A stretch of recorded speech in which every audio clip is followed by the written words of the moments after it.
பிரெக்னன்சியில் உங்கள் டென்டல் ஹெல்த்தை பற்றின முக்கியமான ஒரு 5 பாயிண்ட்ஸ் பற்றி உங்களுக்கு தெரியுமா? நம்பர் 1, பிரெக்னன்சியில் அந்த ப்ளீடிங் கம்ஸ் அப்படின்னு சொல்லுவோம். நிறைய விஷயங்கள் உங்களோட அந்த பல்ல நடக்கிறதுக்கு சான்சஸ் இருக்குது, நிறைய ப்ளீட் ஆகிறதுக்கு சான்சஸ் இருக்குது. இதுக்கு ரீசன் ப்ரெக்னன்சி ஹார்மோன்ஸுங்க. ப்ரெக்னன்சியில் இன்க்ரீஸ்ட் ஹார்மோன்ஸ் இருக்கனால அந்த கம்ஸ் வந்து ப்ளீட் ஆக நிறைய சான்சஸ் இருக்குது. நீங்கள் ப்ரெக்னெண்ட்டாக இருக்கும்போது உங்கள் பேபிக்கு தேவையான கால்சியம் எல்லாத்தையும் உங்கள் பாடியிலேருந்து சக் பண்ணிவிடுவாங்க.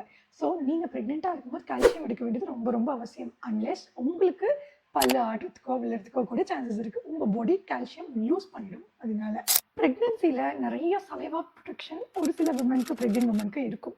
இது நார்மல் தான் ப்ரெக்னென்சியில். இதுக்கு காரணம் டெயாலிசம் அப்படின்னு சொல்லுவோம். திஸ் இஸ் அ கண்டிஷன் வேர் உங்கள் ப்ரெக்னென்ட் விமனுக்கான அந்த மவுத்தில் வந்து நிறைய சலைவா செக்ரேஷன்ஸ் இருக்கும். ஒரு ஓல்டு சேயிங் இருக்குது, கண்டிப்பாக ப்ரெக்னெண்ட்டாக இருக்காங்கன்னா அவங்களுக்கு ஒரு பல் விழுந்துடும் அப்படிங்கிறது. அது கம்ப்ளீட்டாக மிஸ்ஸுங்க. அப்படி இல்லை, அப்படி விழுது அப்படின்னா நீங்கள் கால்சியம் ரொம்ப லூஸ் பண்ணிட்டுருக்கீங்க அப்படின்னு அர்த்தம். ஸோ ப்ளஸ் ப்ரெக்னென்சி கிரேவிங்ஸில் வந்து நிறைய சுகர் கண்டென்ட் நீங்கள் எடுத்துக்கிட்டிங்கனாலும் உங்களுக்கு டென்டல் ஓரல் கேவிட்டிஸ் வந்து பாதிக்கிறதுக்கான சான்சஸ் இருக்குது. அதனால பல்லு விழுறதுக்கு சான்சஸ் இருக்குது. ஸோ ப்ரெக்னெண்ட்டாக இருந்தாலே பல்லு விழணும் அப்படிங்கிறதுல எந்த விதமான அவசியமும் கிடையாது. உங்களுக்கு ப்ரெக்னென்சியில் இந்த மாதிரி ஏதாவது ப்ராப்ளம்ஸ் இருக்குன்னா கண்டிப்பாக நீங்கள் உங்கள் டாக்டரை கன்சல்ட் பண்ணி பாருங்கள். Have a happy pregnancy.